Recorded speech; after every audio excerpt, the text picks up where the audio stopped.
Righteous Felon Craft Jerky is the official jerky of Belly Up Sports. For over a decade, Righteous Felon Craft Jerky has led the American meat snack revolution by concocting delicious, adventurous, U.S.-sourced jerky recipes for uncompromising carnivores across the country.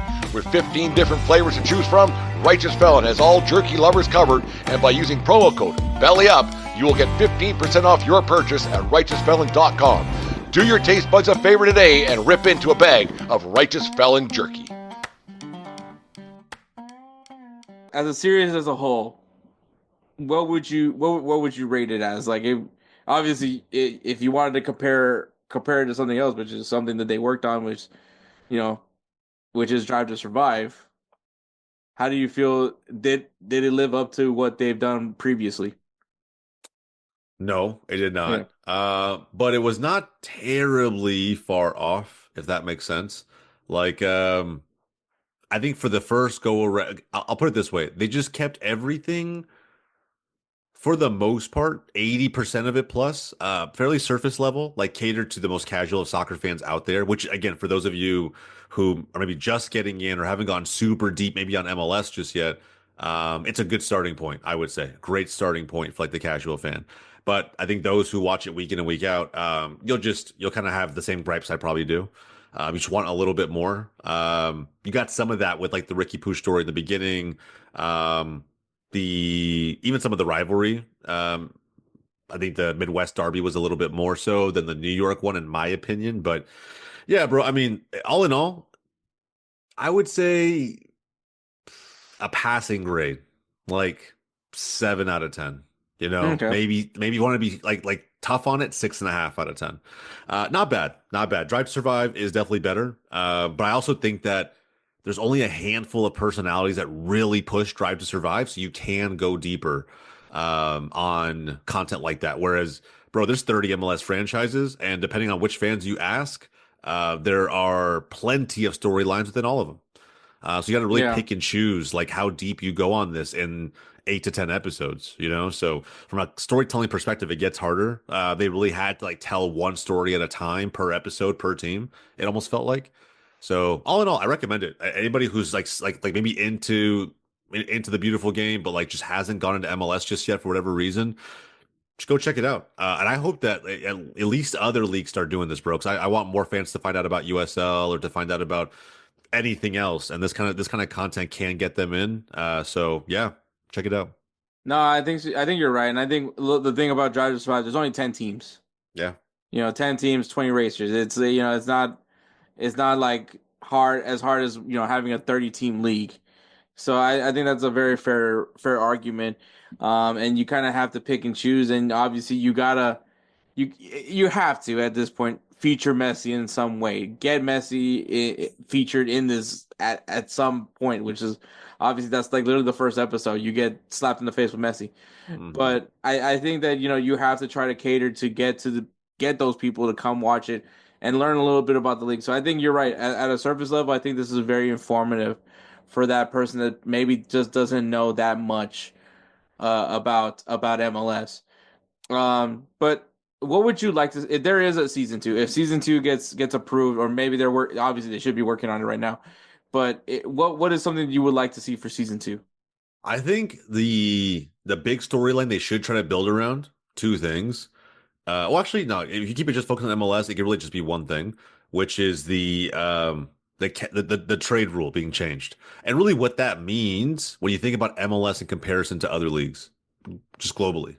Right? Mm-hmm. It's like a little bit closer to that. It's still a trade, technically, right? So you see guys like, and again, the first example, Joveljic moving from the defending champions in Galaxy to Kansas City, and a complete opposite shift in everything, bro. The environment you operate in, where the team is on the table, just on so many levels, the complete opposite. So it's a good example to kick things off with, but I also think that it's just the start of these changes that we're probably going to see. It's just the bet that I'm making that we're probably going to see over the next, couple seasons, few seasons, where MLS starts to maybe align itself a little bit closer with other leagues around the world. And I think that's, you could argue, maybe the impact of Messi being here in the first place.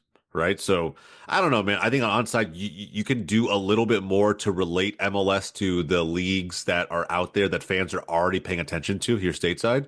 And maybe that's what resonates with them as opposed to just trying to get to every team and tell a one-off story episode by episode.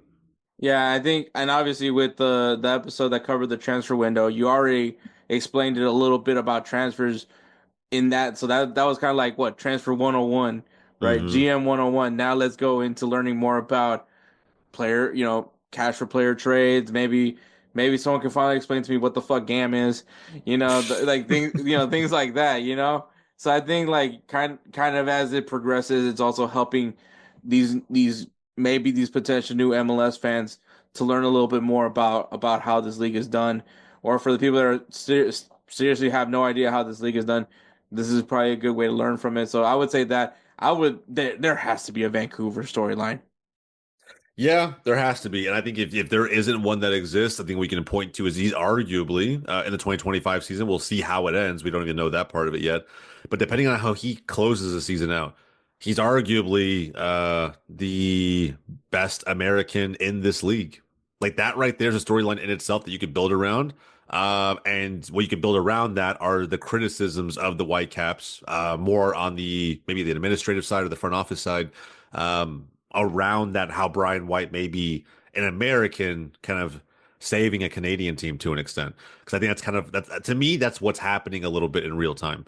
Hmm. Is Brian White's kind of becoming that guy for Vancouver and keeping like as many eyes on the Whitecaps as possible, which in turn should be making the front office of that organization think quite a bit. So I don't know, man, but yeah, you got to feature the Caps at some point, bro, because right now they are rolling. Yeah, so I mean, I can't wait to see. Hopefully, there's going to be a season two. I think 8 episodes is a perfectly good number. Yeah, I think I agree. I think maybe hopefully we see other teams featured. I mean, obviously Inter Miami's gonna be featured at some point, but like I think all right, if you're MLS on site, and I think it's gonna be hard depending on like if the storylines aren't as great from other teams, but maybe okay, we knocked out the New York teams, we got the LA teams, well, we got the LA Galaxy. Maybe we do one on LAFC this time around, like things like that, or the rebuild that's going on with San Jose. I feel like feature more teams, show a little bit more teams, show their personalities, get some more players, get a voice around the face that these guys maybe don't even know that they have. Yeah, and I would say also like make more connections with the fans, man. At the end of the day, like it's crazy how much the fan bases will sell you on the product. They will. Hmm. Like you listen to any American fan talk about the time they went to go watch La Liga or the Premier League or like whatever it may be. It'll always be the environment. It'll always be like, dude, the stadium was so loud. They were chanting together. They were jumping up and down together. Everything was synchronized. The fans over there are unlike anything over here. And all of that's true. But like you can't it almost feels like at times it's being ignored. We talked about it. Go check out those past episodes. We talked about the Hudson River Derby as an example. But yeah, man, just bring them into this a little bit more. Like I think that's going to take the storytelling to another level because fans who are just discovering MLS can feel that energy, bro. They can feel that through the content, 100%. But all right, well, we talked about doing a ranking for these episodes. I don't know, we'll go down each one, but maybe I'll say what was your top three? Let me pull these up. Let me see. I'll tell you right now, my favorite one. Um,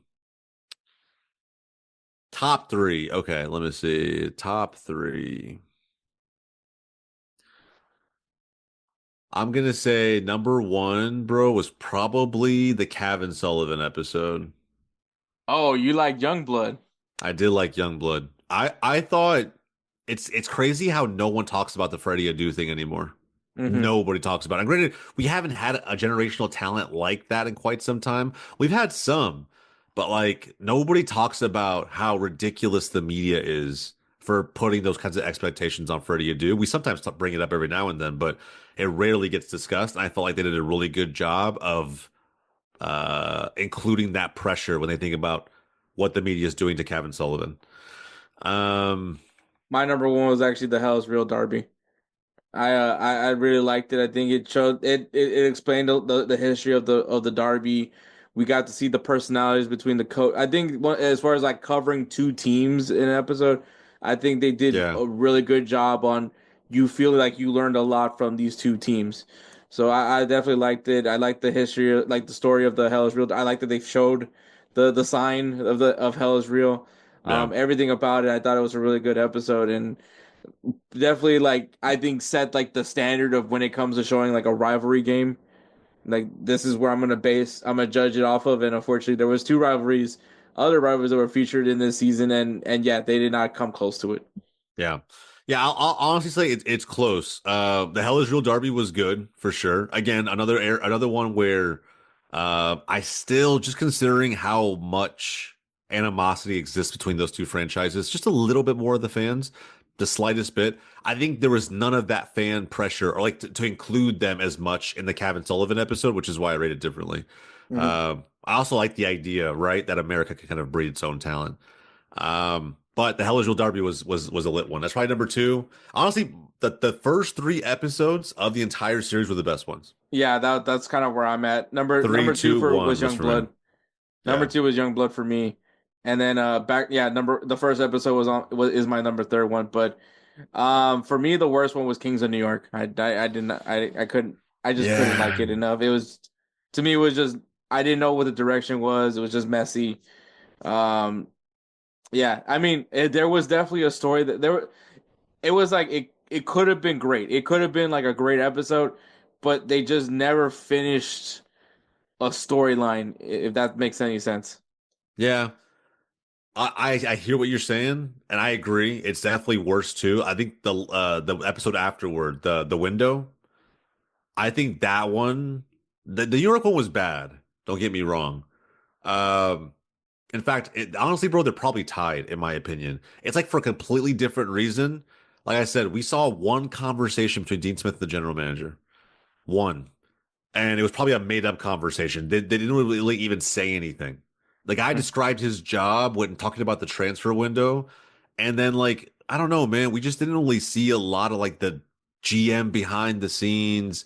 Give me a sense of like what kind of strategy goes into this. We didn't even Not see give away Will the Coons playbook. buy out the rights. We didn't see Will Coons get anything for like the rights of for Marco Rose. Yeah. So And again, like I don't know how Charlotte might have thought about going back to the drawing board after they lost the deal. There's just like questions I think I had. Even the glossing over of the Olivier Giroud deal, which was all, but a formality. Um, so, there's just like again, maybe because of how things get dragged out in the real world, the producers had to figure out a way to speed up timelines and still tell the story. I understand that. But yeah, man, it just both of those episodes, honestly, right in the middle. I think you like ask the question like, should we stop watching this? yeah, Like, you yeah, sure you want to keep going? I'm like, yeah, let's just push through and see how this ends. But yeah, it was those two made it a little bit rough. yeah. No, the window is actually on my in my bottom three.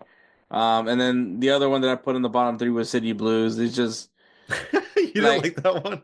I didn't like it. I just did not like. It's Like tough. the only reason why I put it over Kings of New York was just because of was Tim Parker's. Tim Parker's story was the only thing that had any like anything that was like good for me. Like I just didn't feel like it. It didn't make me care enough about this of the barbecue or whatever the hell they're calling it. You Yeah, know yeah, the the I-80 Derby, like whatever it's called. Yeah, Yeah, like I just didn't seem to care about the rivalry. And like I said, Tim Parker was the only thing that kept me going, but it was also a very depressing episode. So that's the part that kind of sucked too. The window, I think it just goes back to me just being a huge like fan of GMs and like the movement and scouting and all that crap. And yeah. I didn't get that. Maybe that should be my worst episode, man. I might switch it to be my worst episode. Because yeah, it does piss me off that I didn't get like it didn't give me that the feeling that I got from watching like Moneyball or anything like that. It didn't satisfy me. Yeah, and granted, those are like feature films. I get that for anybody who's like making that comment, but yeah, like I said, there were highs and lows with this series, 100%. Like Anybody who's like on episode 3 right now is like, bro, you guys are high. This is an amazing series. It does drop off pretty hard, And but and maybe we would have been on the same page until we saw City Blues, and it was like, oh, this is a little bit of a downer. yeah, I mean, it was kind of a downer. I mean, obviously, I resonated with Tim because of like the whole family situation. I don't know what I would have done. But yeah, I mean, you're kind of just like you really got to be invested in that part. Otherwise, there's not a ton for you to hang on to. But yeah, man, like I said, all in all, I hope they run it back. I hope they think about the different ways they can tell stories around MLS. Again, I think the more relatable they can make it to fans who are coming in just discovering MLS or have recently just discovered the league. But another way to also relate MLS to the leagues that so many fans of soccer across the country already watch. Those two would be huge W's. So we'll see what happens. What's just to wrap it up? What was the moment of this series for you? What was like your the moment that stands out for you the most in this entire series? The moment that stands out for me the most, I would say, in the beginning, and maybe it's a central theme around the whole first episode. We talked about it a lot, actually. But I think in the beginning, when they go really deep in on Ricky Puig's, uh, on him comparing and contrasting LA Galaxy and life in Barcelona, Mm, and it almost felt like a dig. It almost felt like the disrespect towards him and kind of dragging Xavi along the way and then vilifying Messi. It's just interesting, I think, in approach mm-hmm. to how they took that, right? I don't know if you're intentionally making uh Barcelona the enemy in any way, shape, or form, or just someone big outside of MLS. But again, it's just interesting, right? Because again, what the whole league is now taking this stance against Messi and the Barca boys that we're almost as MLS fans anti Barcelona to an extent. I'm not, but I think a lot of fans are. I know you're. I think you're just tired of the Messi mania here and or the plastic Inter Miami fans. So I get Yeah, that but part. I think equally there's a massive group like me who is also tired of it, and I think I think it's like that's how you bro. We talk about all the time. That's saying like Messi's legit a villain now. Like Yeah, like Busquets, Alba, Suarez, they're all villains. Like I can't think of a single one I who think Suarez isn't. is used to it a little bit though. Yeah, he almost bit Alba the other day, bro. If you saw that.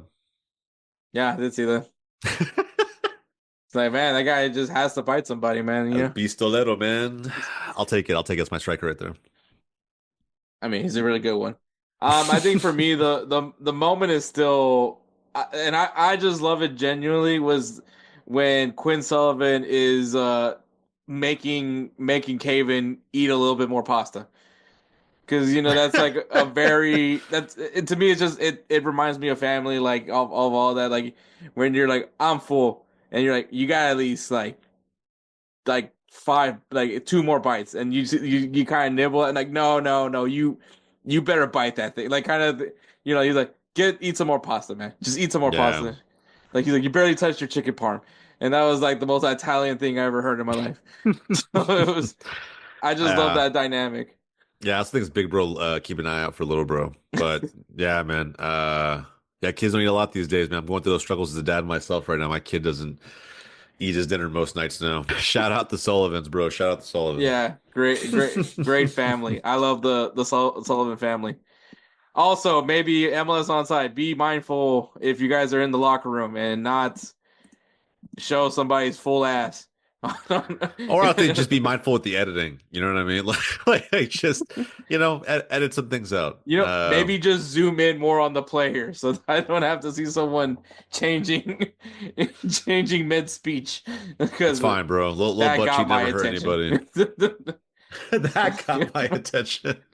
I was just Yeah. like, what's he doing over there? Editor just hit an Easter egg in the episode. Like, where everybody finds this. Let's just see what happens. But yes, that is MLS Onside. It is done until maybe next time if they do it again. I hope they do because once again, Apple TV needs to do more content, and this is the more content. Who is that guy?